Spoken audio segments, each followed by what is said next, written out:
Hey everyone, thanks for watching the live stream last weekend and thanks for watching the follow-up video that I took from my phone. Unfortunately, when I used this microphone, it wasn't connected properly and that's because I got a new case for my phone, and I only realised this today actually, that when I plug in my lavalier mic, the case stops it from connecting fully. So it defaulted to the mics on the phone rather than this lavalier mic.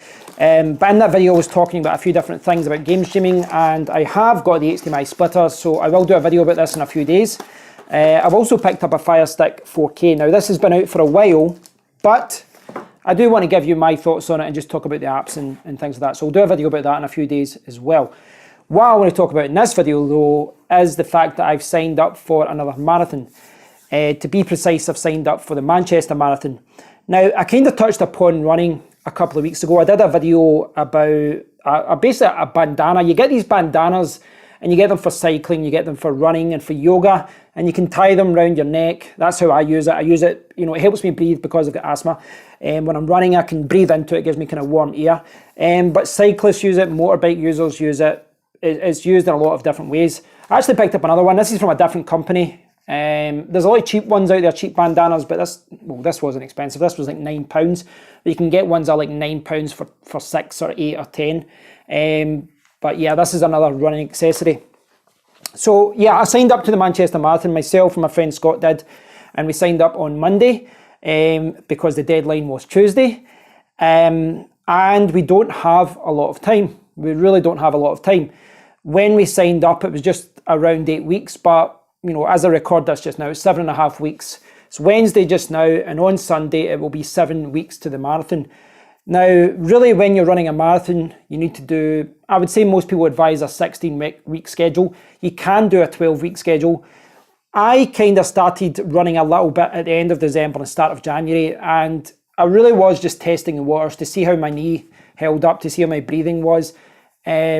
And really just to give me a chance so that if I did decide to do a marathon, I'd have some sort of level of fitness to build upon, because we started running about 2 weeks ago.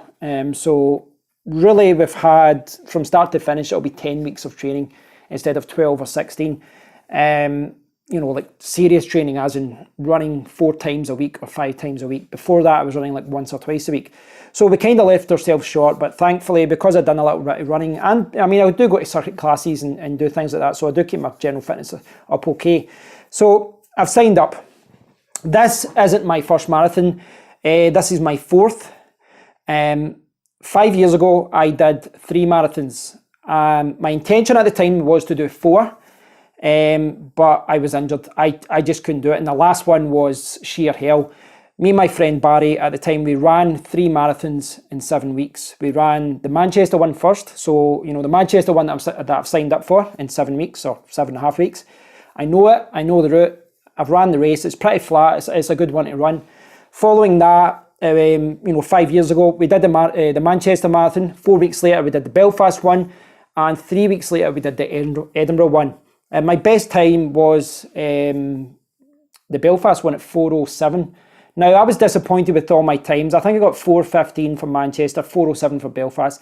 Edinburgh, I was totally destroyed. I got like 4:50 or something. It was horrific. I'll talk about this in a second.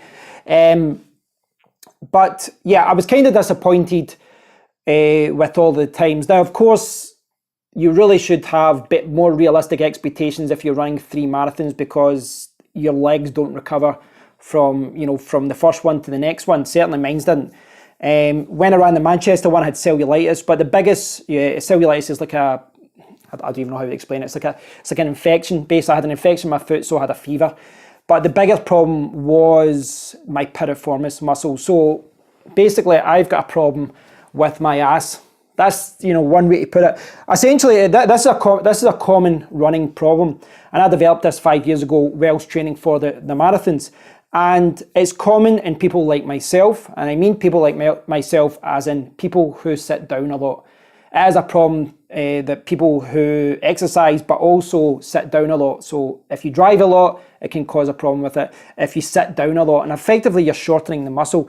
The piriformis muscle is kind of in your glutes, but it's really in your bum, and it connects, you know, it's responsible for a lot of different things. I'm not going to be a technical guy, but I'm not going to be too technical about it because, I'll just be paraphrasing what other people have said. But it does touch the sciatic nerve, so you do get a lot of pain with it. Now, what you're supposed to do with it is you do lots of stretches. There's lots of stretches to do with it. It's quite hard to get to with the foam roller, but I have been trying to massage it. I have been using like deep heat, and I used a cold gel today to freeze it. But what you're supposed to do is avoid hill running and avoid fast runs. And it's hard to do that. It is hard to avoid those. I've been avoiding hill runs as best as I can, but you do need to pick up the pace. Certainly if I want to run a sub 4 hour marathon, and I don't know if I will, but if I did want to do that, I need to pick up the pace. I need to do these faster runs, these interval runs during the training schedule. So ideally, if my piriformis muscle isn't too bad, I believe I can get sub 4 hours. But I'm not sure, at this stage. And I'm talking about this today following a run where I was kind of disappointed. Me and my friend Scott, we did a half marathon on Sunday. I did 6 miles last night, like interval runs, and today I went out and I ran 10 miles. Tomorrow I've got 7, then 5 on Saturday and 15 on Sunday. But today it was kind of around the marathon pace, 9-minute miles. I ran it quicker than that actually. I ran it like 8:45 over 10 miles. But the problem was that my muscle flared up. The piriformis muscle problem flared up like mile 3. So like, for like 7 miles I was running in pain. The problem with this is it really does affect your running technique, and it affects your hips. It's bizarre. Your hips kind of lose balance and you kind of sway to the side. It's just painful, and then you slow down. You just physically can't run any quicker. But it's one of those things, I ran the half marathon the other day and it was sore for a couple of miles, and then, after mile 8 it was okay on Sunday. So I'm hoping, I'm crossing my fingers that will be okay. I'm hoping that I can manage it, that I don't overtrain, that I do enough stretching but don't overstretch, and I do the ice therapy, heat therapy and all that, and hopefully I can manage it enough so that I know that I'm going to be in a lot of pain during the marathon, at least for 10 miles, maybe more, maybe 15 miles of it, but hopefully I can negate the biggest problem of it. So that's the kind of challenge I've set myself this year, and it was something I wanted to do. And I'd been thinking about doing a marathon ever since I did the last ones. But last year, it's quite frustrating for me. Last year I had a problem, I still got a problem with my stomach, but last year my health wasn't good at all. And I felt this year I really had to make a point and do something. Maybe call it a midlife crisis, call it whatever you want. But last year I couldn't train the way I wanted to. I couldn't really do anything that I wanted. It really did hold me back in a lot of ways. So I wanted to step up, and that's one of the reasons why I've signed up to the Manchester Marathon. So I've been enjoying the training so far, but it's a big commitment.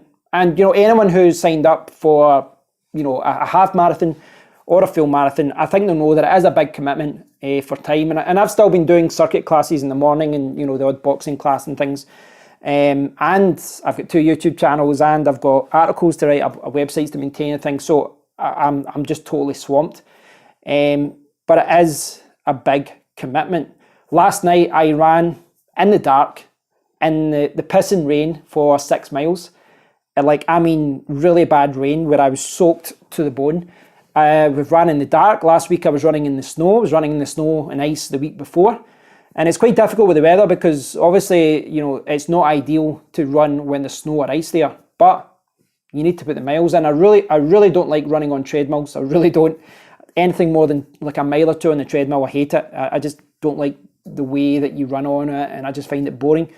But you need to put the miles in, and this is the problem that you face, that even if even if it's raining, you need to go running. Even if you're busy, you need to go running. And like today I went to a funeral this morning. I've got an article I need to finish. I wanted to do a video like this, but I had to go running. And the run itself today took about an hour and a half for the 10 miles. But it's not just an hour and a half of your time. You need to stretch before. I've been travelling down to the sports centre and running from there because the route's quite flat. So you do that, and then you come home, then you get a bath or a shower, and then you stretch, and you're taking up quite a few. It's not just a run. There's all this before and after time. So an hour and a half run could end up being 3 hours of your day. And today, despite having a lot of things on, I just wanted to do it early and kind of get it out of the way. It is a big commitment, as I was saying. But you know, you have a newfound appreciation for people who do this for a living, because, you know, when you're watching something on the TV, the athletics or something, you're just seeing the finale. You're not seeing the months of hard work that they do beforehand. Yeah, so at this point, I'm still quite confident. I was a little bit frustrated today because I was in pain for most of it, but I'm hoping that this will ease a little bit through stretching. I'll need to get some sports massages and all that as well. It's a big commitment, but I'm looking forward to doing it. And it's maybe a good thing that I don't have a lot of time to train. You know, I've got like 7.5 weeks left to the marathon. And essentially what happens is you step up your miles every week, you know, for the next 3 or 4 weeks. Then the last 2 or 3 weeks you taper down. So the big run on the Sunday, it was a half marathon the other day. It'll be 15 miles for the next 2 weeks. Then it's 18 miles. Then it's 20 miles. And then the week before the marathon, you only do 10 miles. And then you step up, you know, 26.2 miles. I'm looking forward to doing it, guys. I'll let you know how I got on. But it's one of those things. I think most people who run a marathon, most people are struggling with something. Some people struggle with weight. Some people struggle with fitness. I've got asthma, but generally speaking, after the first few miles, my breathing's okay. So it's not something that holds me back. But I think one of the biggest problems that people face when they're facing a marathon, you know, forgetting about the commitment, forgetting about the time commitment, the biggest, you know, the biggest hurdle, the biggest challenge is staying injury free. It really is very difficult to stay injury free when you're putting your body through, you know, 40, 50 miles of running every week on the run up to the marathon. So, I mean, I'm running with an injury just now, quite a serious one, but it's something I can manage, I think. My friend Scott, he hurt his knee the other day, so he can't run for a few days. I was talking to another friend, and she's doing the London Marathon, and her calf is really bad, so she's taking a few weeks off. This is common. And when you talk to anyone who's doing it really long distance running, this becomes part of it, and you kind of have to work around it. So I'll let you know how I got on with it, guys. I'm looking forward to it. I'm only doing the 1 marathon. I'm not doing 3 like I did years ago. That was insane. So yeah, looking forward to doing it. I think it'll just be a flying visit one day down in Manchester. We'll go the night before, and then we might just come back that night because my friend's working the next day. But I'm looking forward to doing it. It's a big commitment and all that, but it's going to be fun. It's going to be fun. And hopefully, you know, my ideal time, if I can get it, is sub 4 hours. I think it is dependent on this injury though. But I'm not going to be too hard on myself. You know, if the injury is bad and it flares up over the next few weeks, I'm going to take it easy. And if the injury is bad, the target will be, well, it'll change from, you know, doing it at 4 hours. Maybe it'll go down to 4:15 or 4:30. But ultimately the challenge will then just be finishing the marathon, which I'm fit enough to do. You know, when I ran the half marathon on Sunday, you know, I felt I could have ran another 4 or 5 miles easy, and I'm nowhere close to where the fitness I should be for the marathon. So yeah, over the next 2 months, a lot of running. I'll be stepping up my fitness. I'll be jumping out my skin because I have so much energy. So looking forward to it, guys. I'll keep you updated, and stay tuned for some videos over the next few days. As I said, I want to review the Fire Stick 4K. It has been out for a while. I know that. I decided to get it. I kind of procrastinated for a while. I didn't think I needed it, but I decided to get one. I'm going to be using this HDMI splitter so that I can record from the PlayStation 3 and the Wii U and things like that.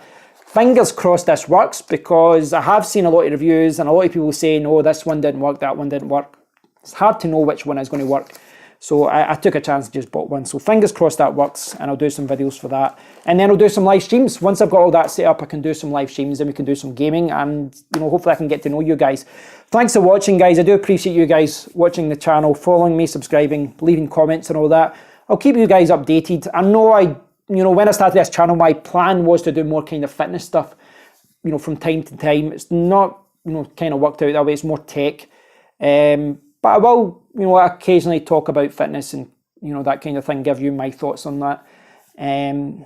But anyway, I digress. Thanks for watching, guys. I do appreciate it. Leave a comment, and I'll speak to you all very soon. Take care.